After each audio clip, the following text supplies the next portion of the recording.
What's up, guys? It's Joe Gatone with Compass Real Estate out of Libertyville. Just wanted to come to you guys with a little bit of a market update and maybe a twist on some thinking that you guys might be suffering from. It's not really that bad. There's a lot of people that I've been talking to that are kind of falling into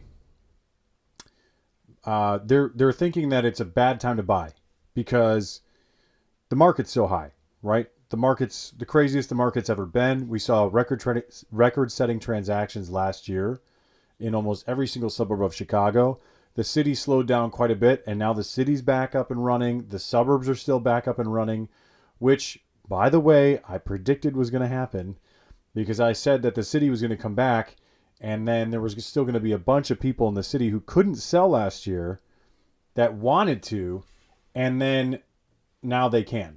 So those people are selling, they're buying.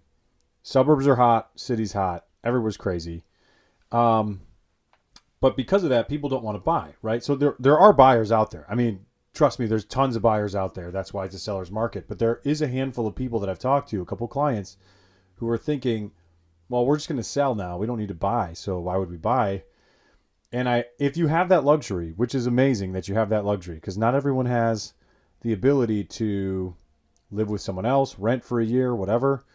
I think that it's not, to me, it's not that obvious of an answer because you're not talking about a stock where the asset is going to be high at one point, low at another, and you're just going to sell it, right? You're talking about a long-term stock, right? If a stock was at $100 and I told you it was going to go to 1,000 over the next 10 years, you wouldn't care if you paid 101, 102, 110, right? That's kind of what we're talking about here. And that's my point. So if you're downsizing and you're maybe going into a place that's short term, like maybe a 2 to 5 year plan, something like that, where you're going to still live here until maybe the kids graduate high school, college, and then you're going to go to Florida, Arizona, Dubai, whatever. If you are maybe renting somewhere because of your job, you're not sure what's going to happen with the job, or you're maybe going to buy something because you're here right now for work, but again, you're not really certain you're still going to be here for work 5 years from now. Those kinds of things, those kinds of scenarios, I'm not talking to you guys. I'm talking to people that know they're upgrading. They're going from their first house to their second house, and that is going to be a long-term investment over the next 10, 20 years. Even 5 plus, like 6, 7 years, you're probably going to be okay. The longer the plan, the longer you're able to stay in that next house, the less the price matters now. And I know how this sounds. I'm a realtor. I'm telling you to buy now. I hate that stuff. You know that. I hate when I see articles that's like, it's a great time to sell. It's also a great time to buy. It's like, well, that's not really true. What I'm saying, though, is I don't think necessarily that it's going to get better next year or the end of this year or 2 years from now. I mean, we really don't know. That's a huge unknown. So to analyze this, and the way I'm thinking is the unknowns and what could happen versus what we do know now and how bad it could possibly be, right? So the negatives of what we do know versus the potential negatives or maybe even positives of what we don't know, and kind of weigh those options. So let's say you sell now, and then let's say you buy at a high price. Now, we don't know when the market's going to come down, if it's going to come down, but let's just assume that next year the market goes down. Real estate, not even talking economy yet, okay? Let's just say the market goes down. I don't think that it would be that bad of a situation if you bought something for 300,000 and then next year it's only worth 280. Because like I was just saying, you're not planning to sell your house next year or the year after or the year after or the year after, right? You're going to have plenty of time to make up that whatever kind of dip we see, if we even see a dip. Whatever kind of dip we see, you're going to have plenty of time to make up for that.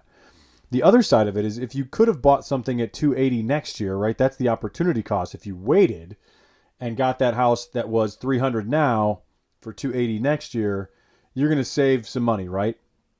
Well, first of all, that's a pretty big percentage off of, that'd be a pretty big dip. I don't know if we'd see that much of a dip. Okay. Probably more like 1 or 2%. Not whatever that is, 6, 7%. I don't think we're going to see that much of a dip. But even if it did, that 20 grand difference is about $50 a month, which doesn't really affect your monthly payment that much. Yes, I know long term that's bad, right? You're going to be paying for something for 30 years.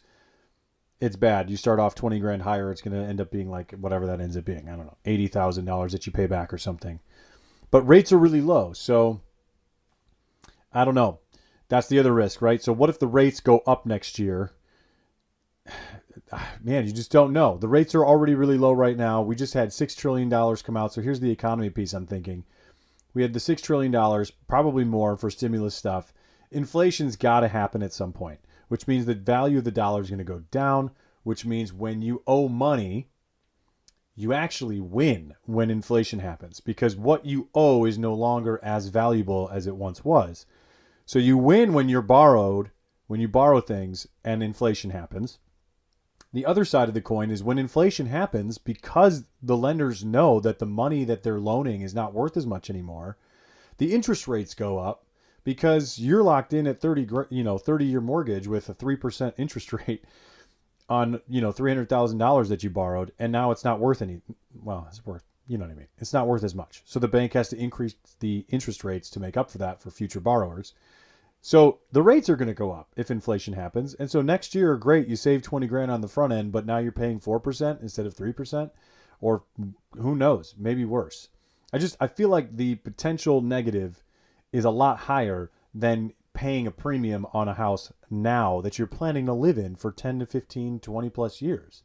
You have the time to save you. So somebody help me. Like, I'm not trying to be cocky about this. I'm not trying to say I know it all and that you should be buying and that if you're waiting, it doesn't make any sense. You're making a bad decision. I'm just thinking out loud here. If you're really trying to time the market, that's great. But just know that that can backfire. And I don't know how much is that worth? We're not talking about you buying something for $400 instead of $300, right? We're talking about paying roughly like 2-3% higher than you would have a year ago. And that was probably 2%, 3% higher than it was the year before, right? We're not seeing massive increases, 10, 20% increases in price and price per square foot and all that stuff. We're seeing a gradual increase with just a lot of demand. That's all that's happening. People are still not overpaying for houses, right? They see something listed at $300,000, nothing in the neighborhood sold for more than $275,000. They're not going to pay $300,000, but they'll pay $285,000. They'll pay $290,000, right? They'll pay a little bit more, but not a lot more. And so I think, I think the money that you save now is not worth the risk that you could, one, not save it at all if interest rates go up. Two, you might still be fighting with people for houses. The market may not even go down. So now you actually put yourself in a worse position because you have to pay even more than you did. And if rates go up and the market doesn't stop, now you're double whammy. Pay more money for a house and the interest rate's higher than it would have been. I just don't know if that's worth the risk to save 1 or 2% on the buy side. And again, that's assuming you're actually saving anything.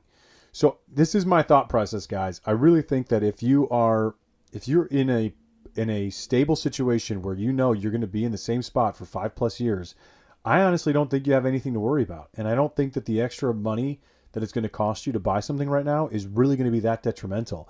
And next year in 2022, if the rates are 6%, you guys are going to be like, where was Joe Gatone's podcast about how I should have bought in 2021 and why did I not listen to that dude?